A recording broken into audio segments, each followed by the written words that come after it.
Hi, this is Selena with Connecticut Common Sense. I'm here with Jonathan DeBarros, who's running for Congress for the 5th District in Connecticut and running against Johanna Haynes. And we went off and had a little adventure on Thursday, and I'm hoping we can talk about that a little bit. And Jonathan, why don't you tell us what you're up to? Hello, everybody. My name is Jonathan DeBarros. I'm running for U.S. Congress, as Felina has said, in the 5th District. Um, Running an aggressive Republican campaign. I'm all over the place because you have to be if you want to win a seat here in Connecticut. Um, as Selena has stated, Thursday, we had a great adventure.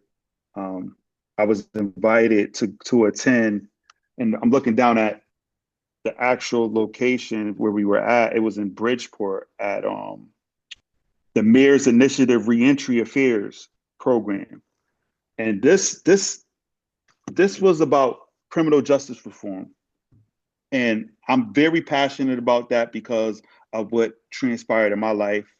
If you go on my website, DeBarrosforcongress.org, that's DeBarros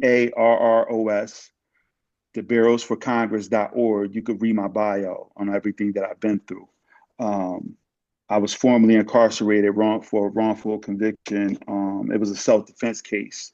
I spent 19 years in prison, and a lot of the people that I spent time in prison with took advantage of the opportunity to change their lives around. And I feel as though that it's time for Republicans to reach out to the formerly incarcerated and give them a voice so that they could come back into society productive with certain values that's going to be beneficial to our society. Um, and we attended this event, and it was sponsored by the mayor of Bridgeport, Mayor Gannon.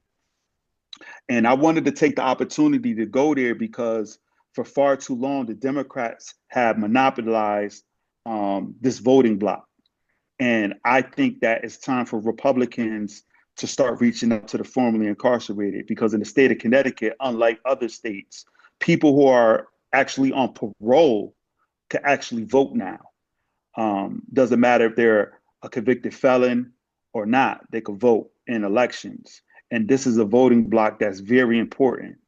And and and nationwide, we have over 80 million people, American citizens, who have criminal backgrounds. And I feel as though that it's time to start giving them a voice.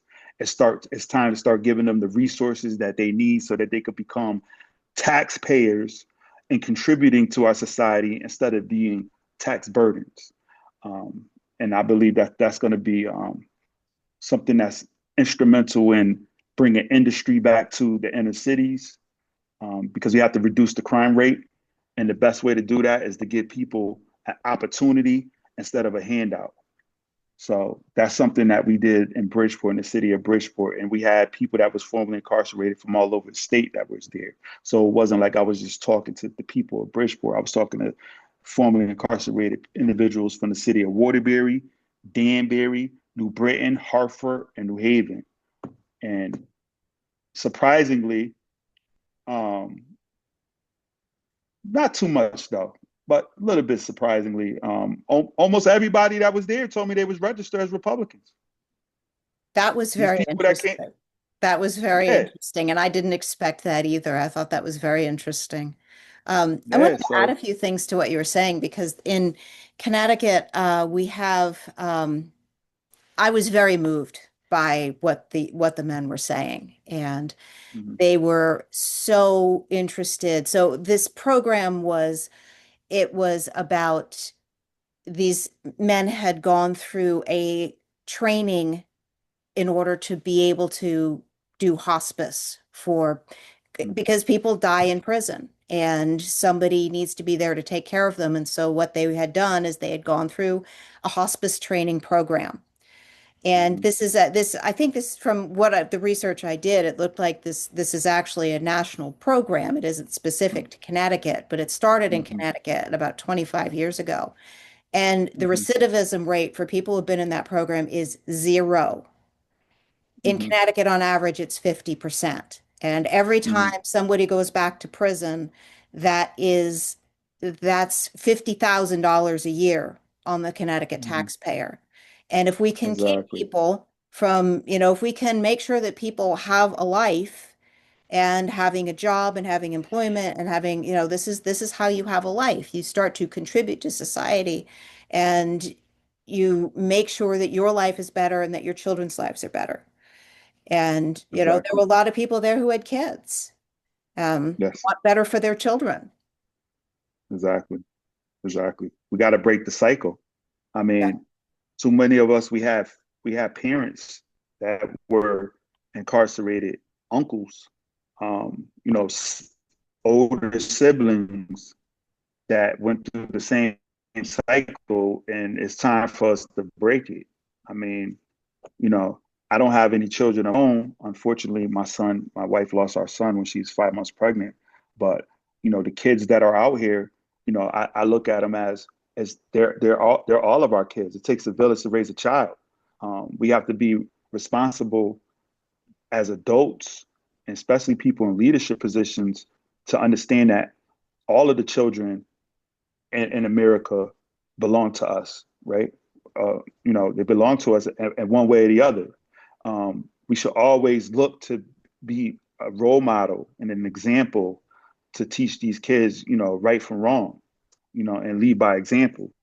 And that's what I want to do. I want to become that example because I didn't have many positive role models when I was growing up, and I feel as though that if I had some type of structure um, to model myself after, I feel as though I would have made better choices in my life as a young teenager. So Yeah, that's you know, the stories that we heard that day were, I'm sure they were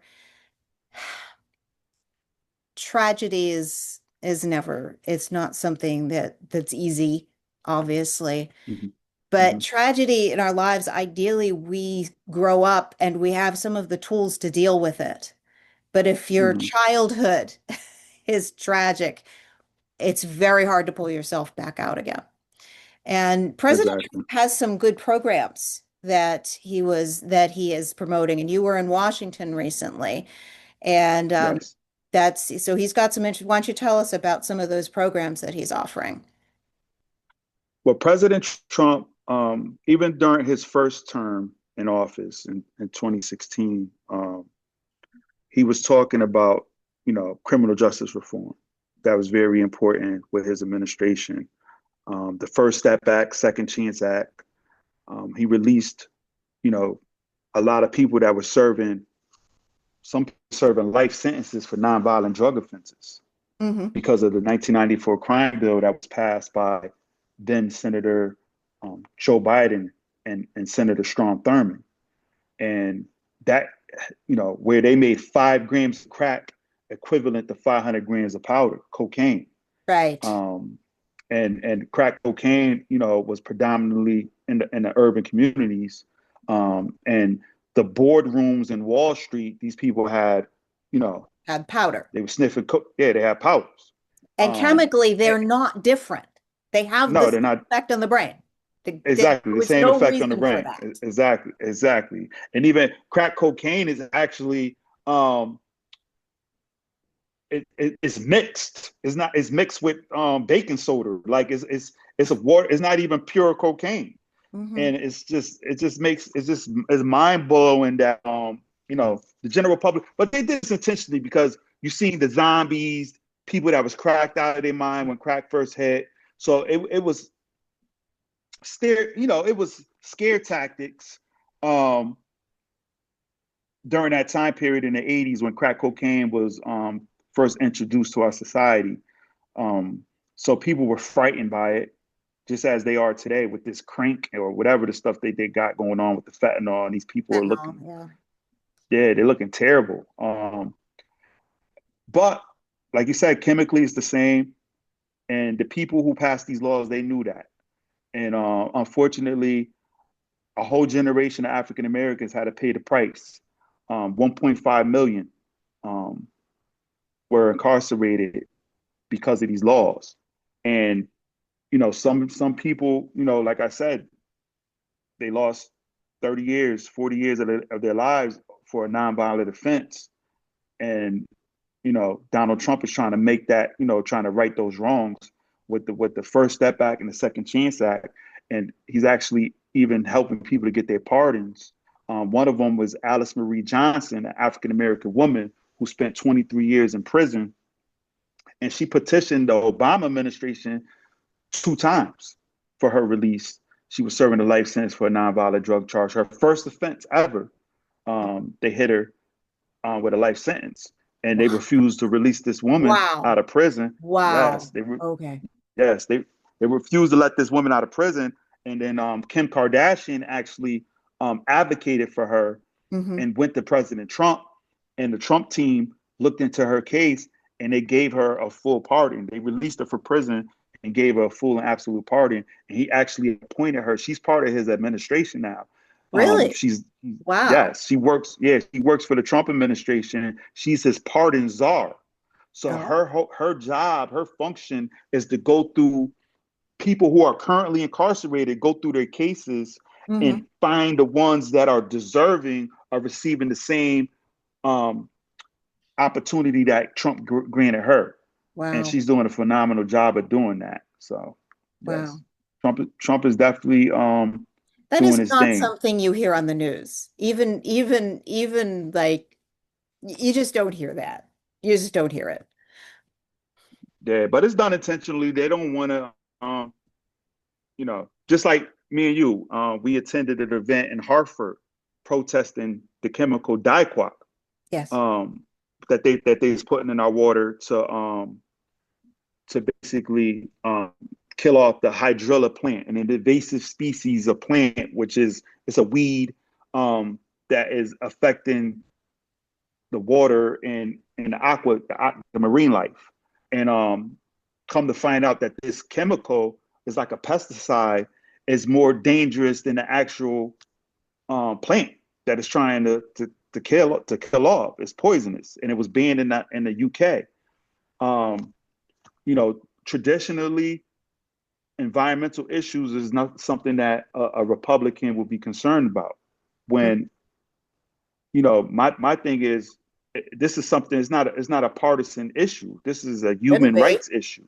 Yeah. Yeah, it Yeah, should be. exactly. It's a And human rights issue.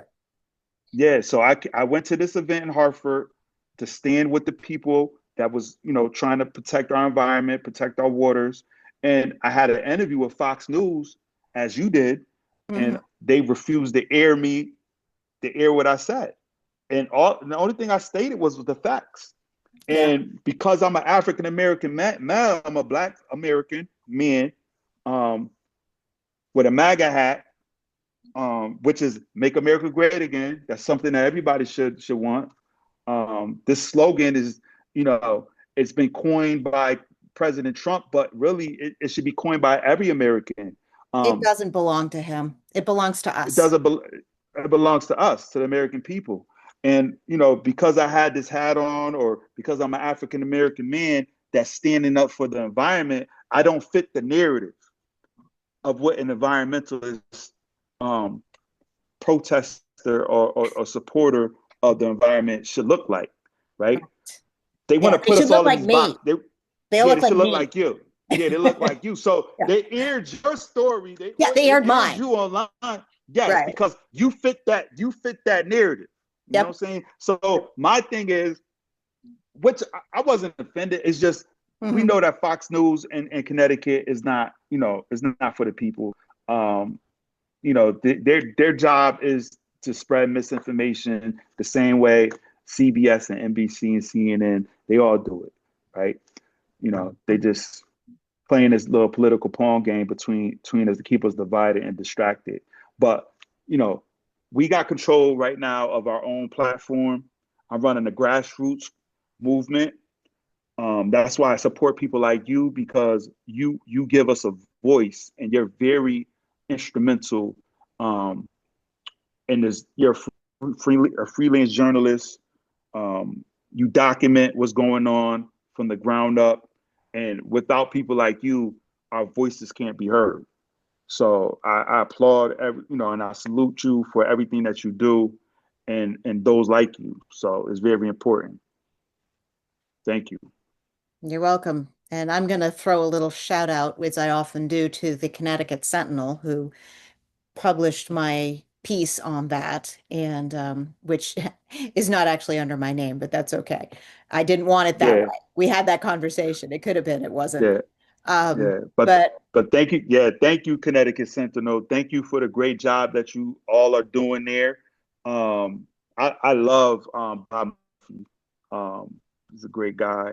Um, Everybody that's involved in the Connecticut Sentinel, I truly appreciate everything that you're doing for the state of Connecticut. Thank you. yeah, they're great. So where have you been campaigning? Where have you been? What have you been doing? I know earlier today you were on the radio, and I know that's not the first time you've been on the radio. So what have you been up to? Yes, yes. Yeah, well, today I was on Reese on the radio. Um, Had a great interview. He wants me back. Prior to that, I was on a Gary Byron show. Um, I was on Lock and Load podcast. I campaign aggressively in the urban communities because the way they draw up the maps of the districts, it includes large Democrat strongholds. Mm-hmm. And for far too long, Republicans traditionally they don't talk to people in the urban communities, which is Mm-hmm. mind blowing because the Republican Party was formed, it was created, it was an abolitionist party to free Black people from slavery. Mm-hmm. So you would think that the Republican Party um, would feel more comfortable embracing someone like myself. But unfortunately, I received pushback from the Republican Party as soon as I decided to run for public office, and which I expected. Like I wasn't shocked at all. Right. I knew I had to shake things up. I had to kick a door down, and I came in swinging because I had to. And I knew that this was the only way to resurrect the Republican Party's, original intent. And social justice issues has not been in the forefront of the Republican Party for a long time. The neo conservative movement of the Bushes, the Dick Cheneys, and all of these clowns who intentionally sold our country down the drain. I mean, I want to fight back just like President Trump has been fighting back, and Tulsi Gabbard, Robert F. Kennedy Jr. I'm going to be a voice for the poor, for the working class, and whatever comes my way, whatever. I'm not going to take no bribes. I already was offered money. I refuse to turn the money down. I don't cheat on my wife, so you can't seduce me with your women. You're not going to have no leverage over me. So You better not. we're gonna be nah. My wife. I'm more afraid of my wife than anything. So, um, Women love to hear but that. it's gonna, Let me tell you. yeah, yeah. But we're gonna have a great campaign. It's exciting. I'm not doing this for fame. I'm not doing this for the money. I'm not doing this to see how far I could go. I'm doing this to win, and I'm doing this to win so I can help the people of the fifth district. And I'm determined to win. I see it. I envision it. I'm laser focused on it, and there's nothing they could do to stop me. Ben Proto can't stop me. Um, the Rhinos can't stop me. I'm not asking them for help. I'm not asking them for their money. And the Republicans that's on Central Committee, I respect every one of you who are secretly supporting me behind the scenes because you're concerned about Ben Proto. I understand that if Ben Proto finds out that you're supporting me, he's going to try to block money from coming your way, and to hurt your chances of getting elected on the local level because we got municipal elections coming up in November. Um, but you're going to have to come out in the convention. The convention is going to tell it all. So I hope you guys are not foolish enough to go against me in the convention because I'm going to get the signatures I need. I'm going to be on the ballot. The people are going to vote for me. and you're just going to be exposed. Everybody that votes against me in the convention, I'm going to expose every one of you. So I'm hoping that you guys um, have the backbone to stand up against Ben Proto when it comes to me. I know you didn't stand up against them um, when you guys just voted him back in because you felt as though we didn't have a viable candidate because the candidate that we actually supposedly had dropped out at the last minute, and Jason B. Douglas ran as a last minute resort. Kudos to him for having the balls to do it. Um, but next time around, I hope you guys got what 2 years to prepare for somebody. I hope you get it right. But best believe if you support me, you're going to go down in history because we're going to flip the first U.S. congressional seat in all of New England. We got 6 states in New England. Every single state is in Congress. I think it's 28 seats. Is controlled by the Democrats. Wow. Everybody I didn't knows. realize it was that many. Wow, Yes, even everybody. up in northern Maine, huh? That's Yes, shocking to me because I'm actually in yes, Maine right now. Um, yes. They but got one Republican senator in Maine, but she's a rhino. But every yeah, congressional seat, she's been a rhino forever. She's been a rhino for 30 years, and so was the woman before her. So yes. that But was yeah. every single congressional seat is controlled by the Democrat. Yeah. And everybody knows. You can look it up. Everybody knows that the 5th district of Connecticut is the most flippable district in all of New England. There's Mhm. a rating system that they have to rate the district,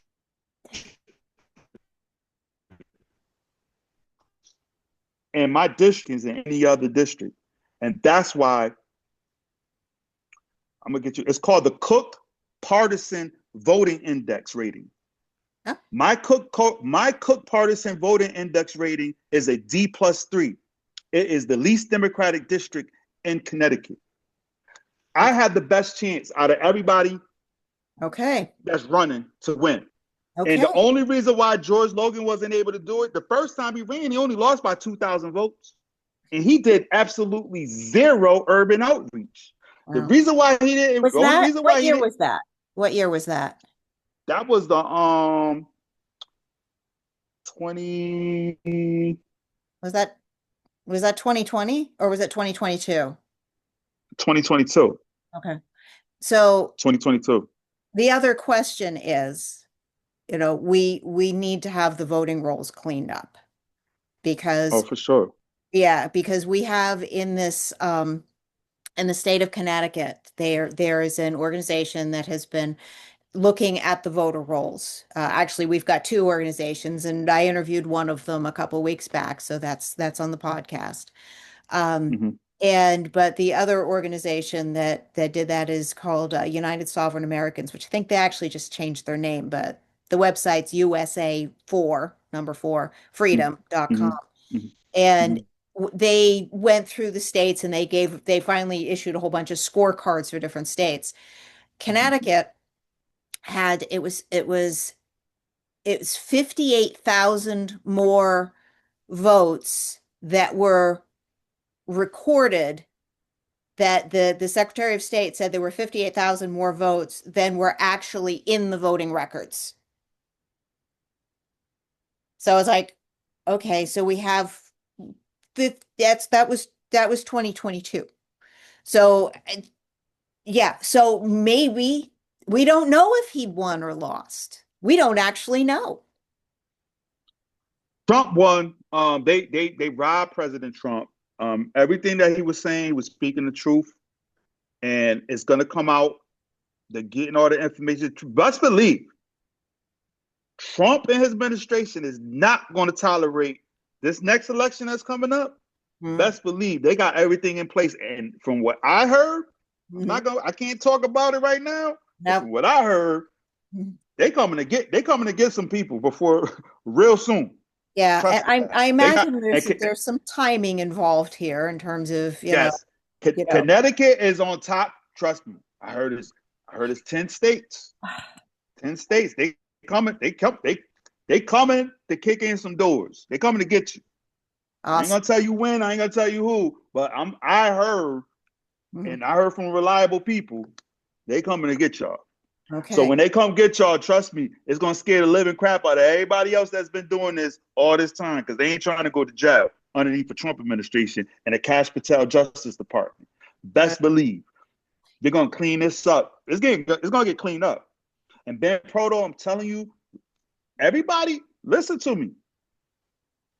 If you want to say, okay, for the love of the party, let's come together and make peace. I won't let you touch my campaign because I will never trust you. But if you want to help, you want me to help you get some candidates elected, I'm willing to do it. But if you try to push back, which I believe you will, because you're only in it for the money, and I'm not giving you my money, so I'm ready to fight. I came in this knowing I was going to fight you.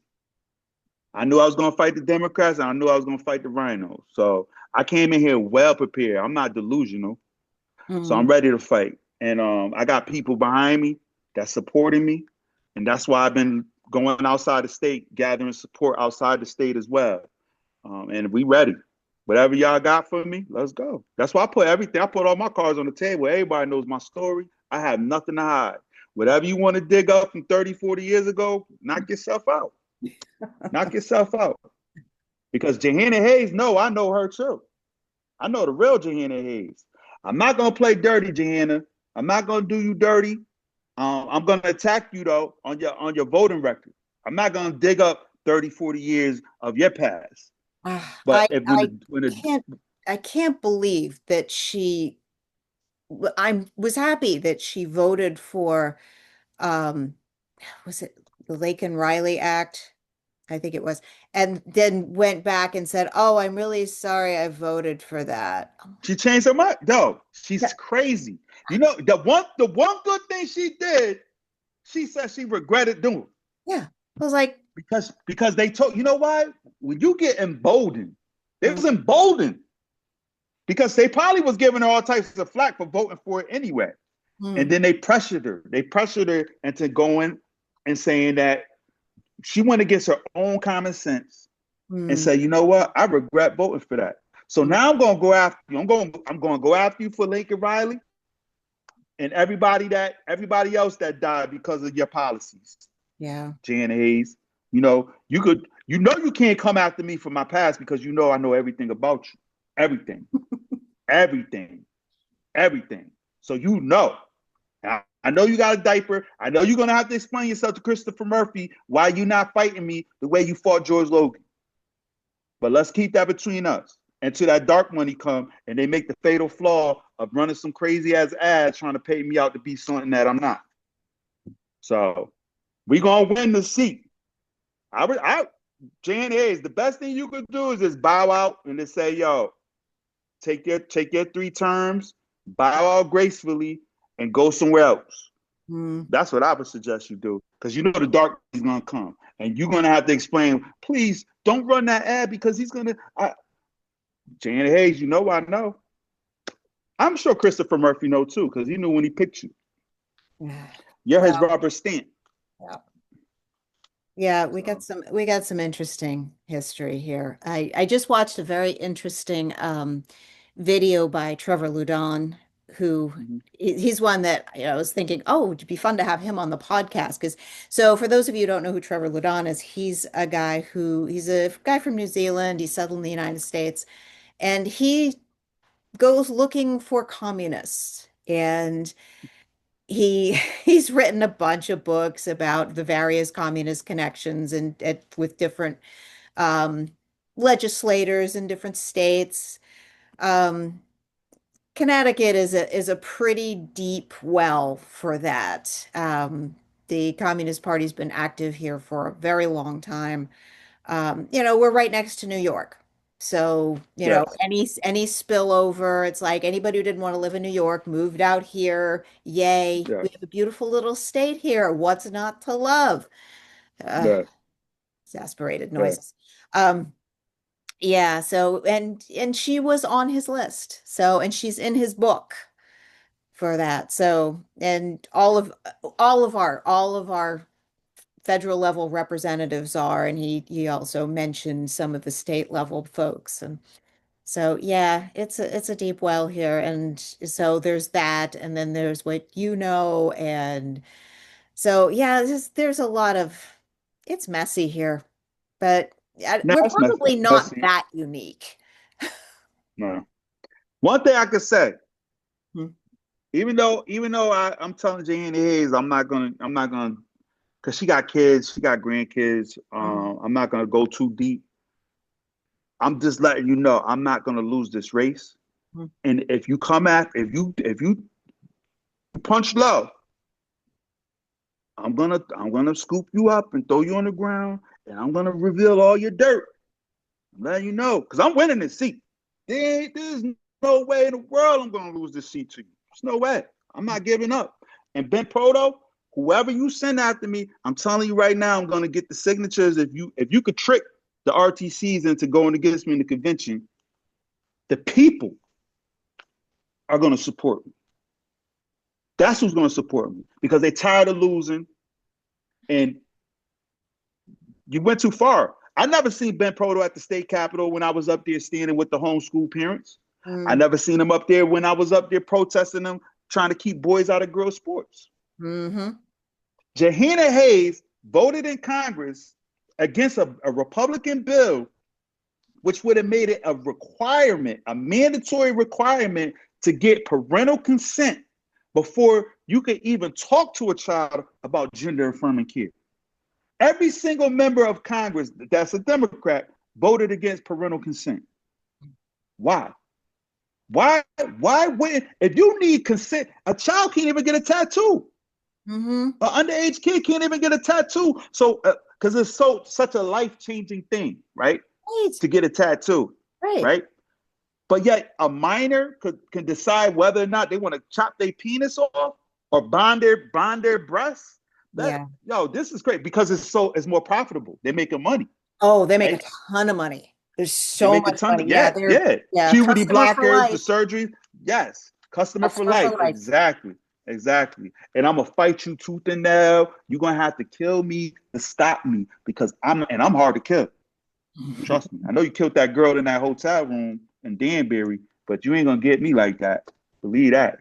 I'm not suicidal, bro. I'm Mm. not suicidal. My wife ain't suicidal. My brakes, I got new brakes on my car. Ain't nothing wrong with my vehicle. I'm just letting you know. If they come out after me, we all gonna know y'all did it. And Cash Patel's gonna find out too, and they're gonna come get your asses. So if you ain't built to go to jail or built to die because I'm hard to kill, believe that. I'm 2A, I'm 2A, I'm 2A right now. You know what I'm saying? Like my whole thing is I don't play around when it comes to this because I know this is serious business. You Hmm. know what I'm saying? When like you said, it's a lot of money involved. I'm, Yeah. I'm I'm running for a seat where we're going to decide whether or not we're going to send Zelensky another $150 billion or not. Yeah. Right? Hmm. I'm running for a seat that could block the Democrats from impeaching Trump again. Yep. They don't want to give up a seat that they had for the last 20 years. No. Trust me. Oh, they're gonna come after me. But I trust in God. I trust in the power of God. I trust in the power of the American people. Um, and I'm just gonna stand on that. And I trust the people because the people know they when they meet me, they know I'm authentic and they know I'm gonna fight. They never had a contend. Jahan Hayes has never had a real contender, Right. someone that's fighting him. Yep. George Logan wasn't no fighter. All he did was talk about the price of adobo is going up. That's it. He never fought her. He never even brought up the fact that she got caught misusing her campaign money, giving her kids $15,000 to manage her social media passwords. He never went after her on that. He Hmm. has so much. How about when our district was flooded? We had a historic flooding that we haven't seen over 100 years, and Yeah. she was Crazy. spending thousands of dollars on oysters. I think what $16,000 on oysters, Oh my like and champagne of our tax dollars or her campaign money. That's ridiculous. That's your money. That's your money you gave to Janet Hayes, and she's over here eating caviar and oysters with the Obamas while you flooding. You getting flooded out. And the insurance companies are fighting you because you don't got flood insurance because you don't live in a In a traditional flood flooded zone. area Yeah. in a flood zone. Right. Come on now. This is ridiculous. She should have got on a plane. They said it was over 20 something flights where she could have came back if she wanted to, and she didn't. Well, her and And Karen George Bass. Logan, yeah, and George Logan left her off the hook. And then she even said it. She said, oh, well, Christopher Murphy. She threw Murphy right underneath the bus. Well, why they picking on me? Christopher Murphy didn't come back either. None of it. Blumenthal didn't come back. Yeah, because you all of you guys are scumbags. You guys, none of you guys care about the American people, and we're tired of it. Obvious. It's time to fight back. So So that's I what we're wanted gonna to do. ask you, you mentioned God, and I had asked you this ages ago. Well, you told me a story about how you kind of came to the conclusion that you needed to do this because you weren't as sure at first, and you ended up having a conversation with a pastor. Yes, yes. So at first, me and my wife, we got so tired of the politics here in the state of Connecticut, we actually flew to Texas and we met realtors in Texas. We looked at about 15 homes in the Houston area, northern Houston, Conroe, Texas, the Woodlands, and we were actually thinking about um, selling our home and moving to Texas. And you know, if Kamala Harris would have won, we definitely would have sold our house. We wasn't going to stay here. Hmm. There's no way that we could have handled living in the state of Connecticut underneath a Kamala Harris president administration with a supermajority of Democrats here in Connecticut. They would have had a field day, right, Yeah, they would in have. Connecticut. So we was going to flee and we was going to go down to Texas. Um, but once Trump won, it gave us the hope that we had an opportunity, we had a window of opportunity to push back against the Democrats.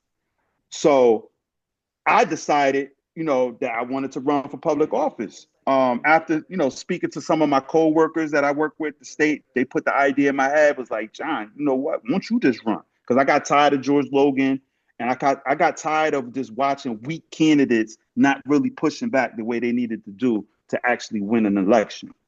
So I told my wife what I wanted to do. She was kind of hesitant. So she wanted me to talk to her pastor. And her pastor, she's been going to this church, Calvary Life Church in Cheshire, and had the same pastor for over 20 years. And I went and talked to the pastor, told the pastor what I felt God was pulling me, which direction he was pulling me into. And he actually sided with me and told me that, the church has been praying for someone like me to stand up to fight back against the government. And they actually prayed for her to give her the strength that she needed to support me. And from that point on, she's been supporting me 100%. You know, helping me in every aspect whatsoever with my campaign. She designed the website. She Mm. helped organize fundraising events. Um, everything that I could ask for, and you know, and a campaign manager actually. She's been fulfilling that role. Because I don't really have a campaign manager per se. Um, we got Chris Patinelli, young kid. I love the kid, great kid.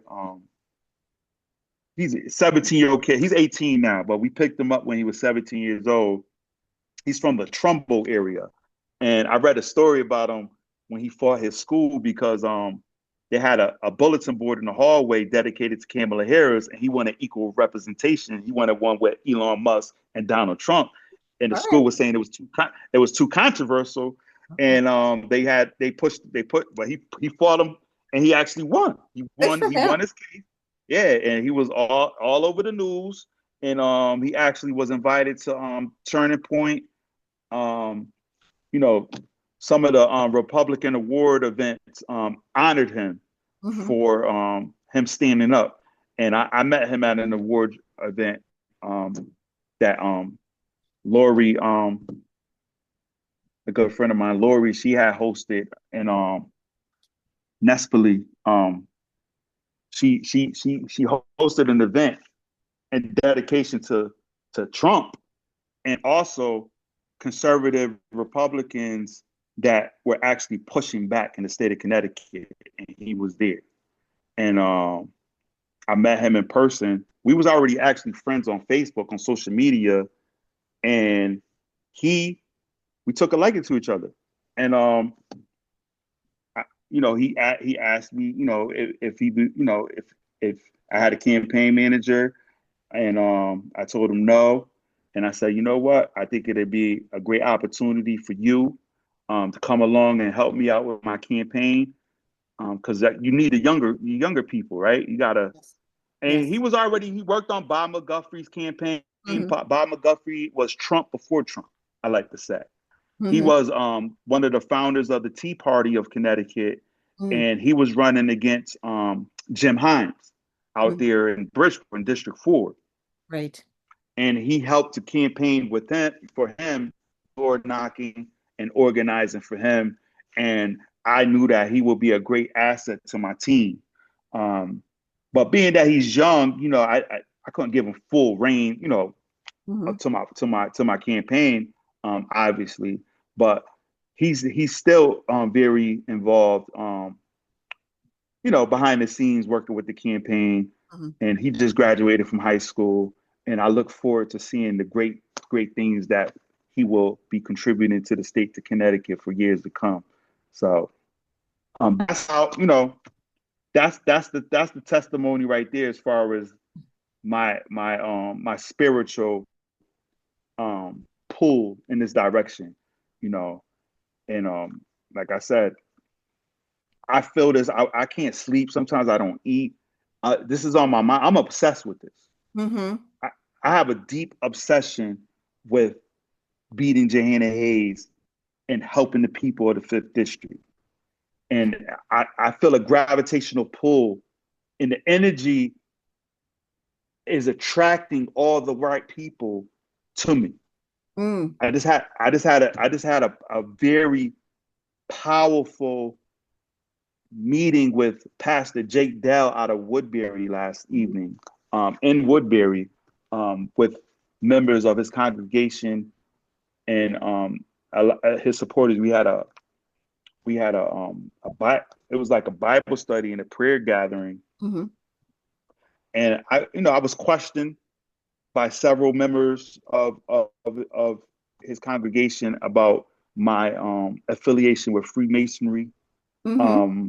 I knew this conversation was going to come up because when I first met Pastor Dow, um, he actually found me from your podcast, from the CT MAGA podcast Oh, okay. interview that I Okay. had, and he was listening, and he Okay. actually reached out to me that evening after that podcast Wow. interview, Cool. and we hit it off. We had a meeting, and I disclosed to him right away because I knew he was like one of the extreme Christian ministers. Like he don't, no nonsense. Hmm. And unfortunately, Freemasonry gets a black eye when it comes to, Christianity, and I believe that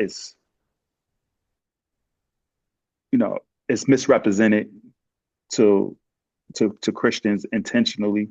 Um, we're listed as being anti-Christian or satanic and demonic. Yeah, it's not the And same. no, it's not the same. And like I tell them, I mean, I'm not saying that there's not Freemasons that are not using it for evil purposes. Just like people use the church for evil. Yeah. Look at all the pedophiles that came out of the Catholic Church, even Uh-huh. in Baptist churches, that got gay pride flags, and who knows what kind of evil molestation activities are happening to the children in these churches. Yeah, So it's I'm working on one of the things I'm currently working on a thesis, and I'm one of the literature reviews that I'm doing is on why people leave Christianity, and that is a big one. And Is so it's like, yeah, yeah. careful where you point And your for that, fingers, you know? exactly. That's like me saying, I'm not listening to a pastor. They molest kids, Yeah. right? Yeah. Like what? I'm not going to church. They pedophiles. Yeah. They weird. You can't put everybody in the same bag. No. And like I tell them, you say the Pledge of Allegiance, right? The Pledge of Allegiance was written by a Freemason and a Baptist preacher named Francis Julius Bellamy. Hmm. That's who wrote the Pledge of Allegiance of the United States of America. So these same Christians that hate Freemasonry are saying the Pledge of Allegiance that was written by a Freemason. Yeah. The United States Constitution that a lot of these Christians are using to push back against the state or push back against the government to make sure they have their constitutional liberties came into existence because of Freemasons. Yeah. So I don't know if they know this, but 13 of the 39 signers of the United States Constitution was Freemasons. That represents 33% of the signers of the United States Constitution, Freemasons. Yep. You go to Washington, D.C., there's so many Masonic symbols all over Washington, D.C., the seat of power. Yeah. And one thing about Freemasons, I've been a Freemason for a long time. I have never, when you take your oath of Freemasons, they ask you, of whom do you put your faith in? I said, I didn't say God, right? Which most Freemasons said God. Hmm. I said Jesus Christ. Jesus Christ popped in my head. I said Jesus Christ, right? Right. First thing popped in my head. They didn't say, oh, you can't be a Freemason. You believe in Jesus Christ. They was like, okay, that's who you put your faith in. Man. Right. Now, when we go to lodge, we're not supposed to talk about religion. We're not supposed to talk about politics. But you have to believe in deity in order to become a Freemason. Something So, greater than yourself. yes. So Yeah. we refer to the universal deity, right? Hmm. Or energy, whatever, however you want to describe it, right? We refer to it as the grand architect of the universe. Okay. So I believe in Jesus Christ. So when I call on the grand architect of the universe, to me, is Jesus Christ, right? I'm not getting nobody's punching me in the back of the head saying, you Hmm. can't believe this, you shouldn't believe in that. They accept me. And I have never been asked to pray to any other God other than the God that I believe in. Hmm. I've never been asked to do anything that was contrary to my faith. Hmm. These gentlemen, whom I called my brothers, are devout Christians and devout Jews. I got a lot of Jewish brothers in my lodge. Hmm. My lodge happens to be in Willis St. John #4. It happens to be in West Hartford, which is a predominantly liberal town. Um, and I have a lot of Jewish members in my lodge. And these brothers that never treated me any differently. Hmm. We may not agree politically on things. We have some conservative members and we have some liberal members. Right. But at the end of the day, you know, it's always been that way in Freemasonry. You had Freemasons that sided on the side of the Confederates. You had some that fought on behalf of the Union. During the American Revolution, you had Freemasons that were loyal to the crown, the British crown. You had Freemasons who were American patriots, like Paul Revere, Hmm. George Washington, John Hancock, Benjamin Franklin. They were all Freemasons. So, my whole thing is, last night they prayed over me, and they didn't ask me to denounce. They wanted me to explain why I was a Freemason, and Hmm. I don't think they were happy that I'm a Freemason. But they saw my heart. They felt my heart. They felt my conviction, Hmm. and I told them that before I would go against my faith as a Christian, I would choose my faith in Christianity over my belief in Freemasonry, Hmm. which is true because I don't go against anything that I believe, if I got my principles, it's just like being a Republican.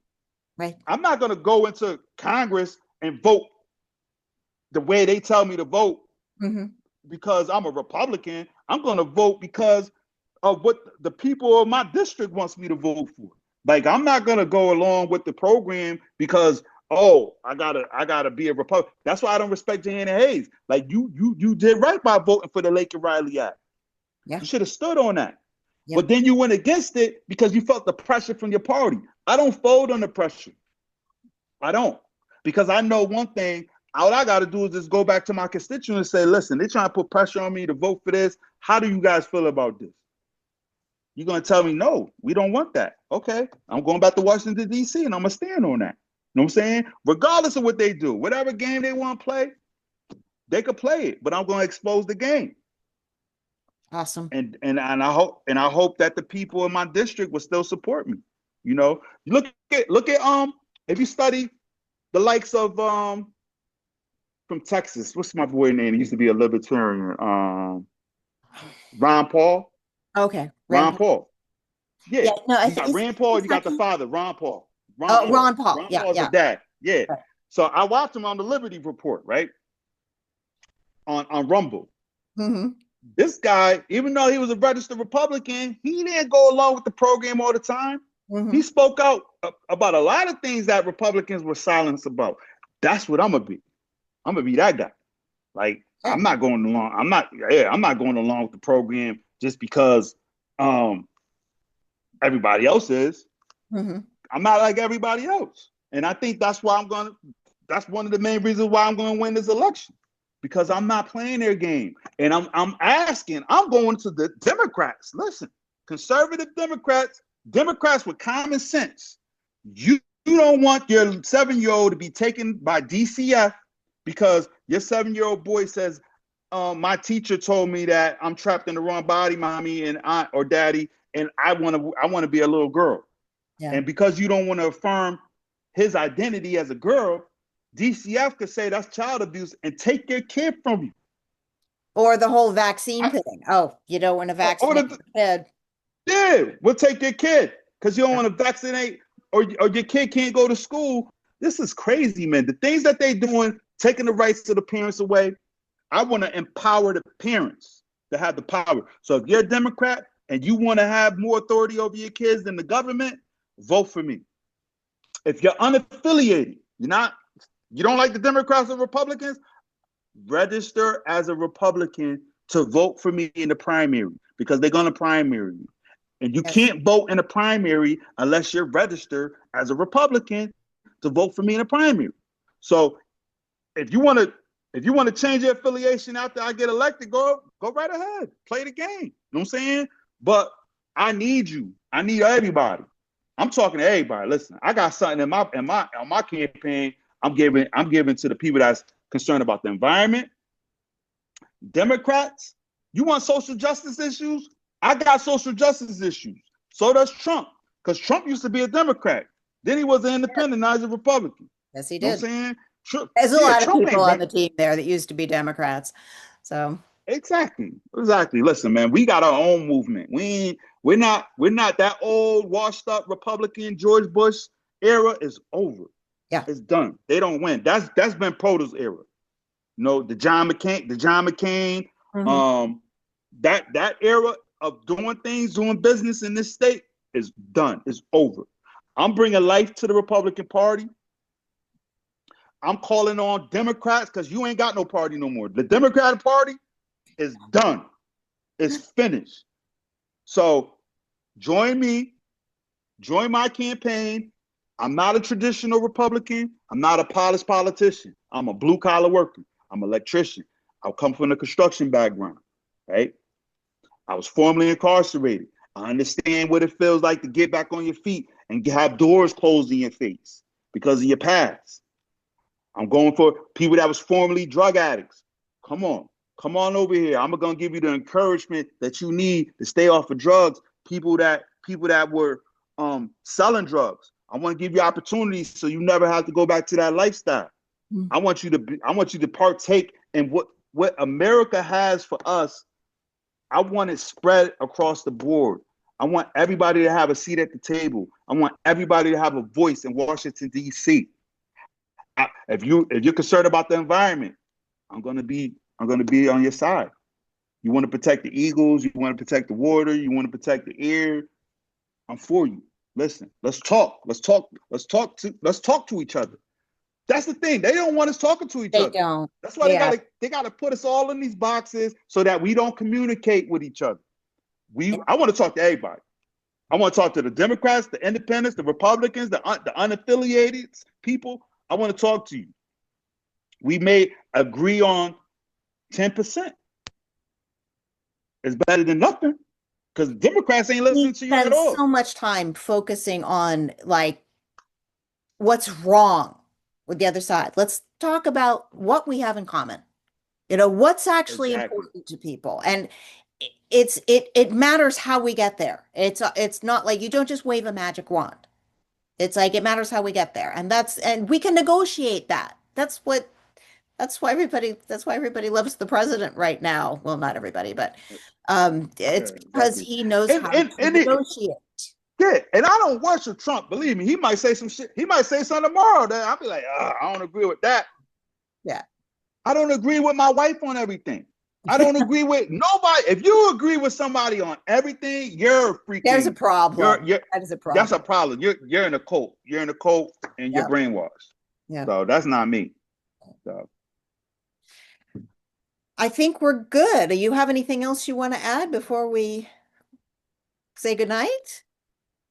no, I just want to thank everybody that's been following my campaign, and I encourage you all to please follow me. Go to DeBarrosforcongress.org. It's DeBarros for Congress.org. Go on my website. At the bottom of the website, you'll see all my social media my links. I'm on X, I'm on Facebook, I'm on Instagram, I'm on TikTok. Click the links. Also, the little tab at the top of the website, the little bars, the little burger or whatever they call it. Click that. Everything else will pop up.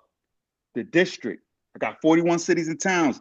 Find out. A lot of people don't know what congressional district they live in. I have my district map on my website, so you'll understand what district you live in, who could vote for me, who can't vote for me. If you can't vote for me, I still want your support. You know how you can support me if you don't live in my district? You could come into my district and help campaign for me. You could door knock. You could get signatures if I have to get signatures. You could put up yard signs. Um, Also, there's a contribution link. I'm on Anodot.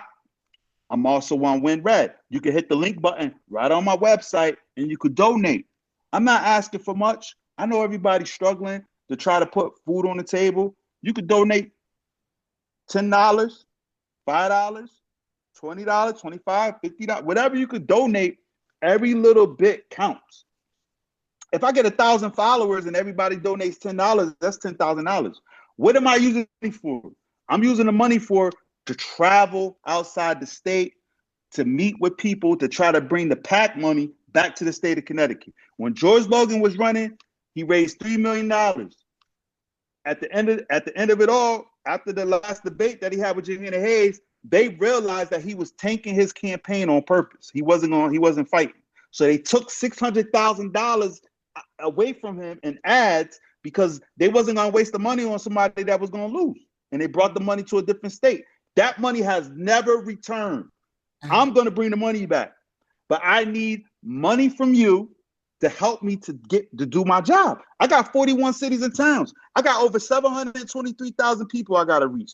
That costs money. I'm driving around in my truck, spending gas money. I'm jumping on airplanes. I just came back from Washington, D.C. In a couple of weeks, I'll be in Vegas meeting with Roger Stone, General Flynn, Rudy Giuliani, Mhm. Steve Bannon. I'm going to it's called the American First Ground Zero Conference. It's the first of its kind. It's hosted by Joe Hoff. We're going to have Steve Bannon, General Michael Flynn, Roger Stone, Rudy Giuliani, and Laura Logan. That's going to be August 9th through the 10th. It's a Saturday and Sunday. Um, Listen, I got a lot of people that supporting me. I just came back from Washington, D.C. I was invited to the White House. I went to Alexandria, Virginia, with the Black Conservative Federation. If people that don't know what that is, that's the organization that Byron Donalds is affiliated with. Um, I got invited to the White House. Not everybody was invited. They selected who they wanted to select. I was fortunate to get that invitation. And when I tell you there was Black people from all over the country, he brought in people from Chicago. He brought in people from St. Louis. He brought in people from Los Angeles. He brought in people from Philadelphia, New York, Massachusetts, all over the country. I met people from Texas, everywhere. And the purpose of this meeting that was hosted by his deputy assistant, who is Lynn Patton. If people that don't know who Lynn Patton is, I suggest you look her up. It's Lynne. Lynn Patton, Patton. She's been with the Trump organization for, I believe, close to 30 years. She's a firm supporter. She was with his organization before he got into politics. She's very instrumental in his urban outreach campaign. And she organized this event. And the purpose of the event was to explain to the urban community what's in the big, beautiful bill and how it is going to benefit the Black community. Mm-hmm. They showed us opportunities for us to become first-time home buyers. President Trump wants to invest $500 billion into the urban community in these economic and economic impoverished zones where he wants to empower these communities so that they could become self-sufficient. He wants to create 500,000 new Black entrepreneurs. And a lot of people don't realize when you got small business opportunities like that, 9 times out of 10, they hire people from those communities. So we put people back to work. Why wouldn't you? Yeah, and the money's going to go back into the economy. Yeah, because people got to pay income tax. Mm-hmm. They got to pay, they got to pay sales tax. So the money you're investing back into America, and that's something that we haven't been doing. And I'm excited about it. I'm passionate about this. I love President Trump. I love his administration. Everything that he's doing is for the benefit of all Americans, not just some of us.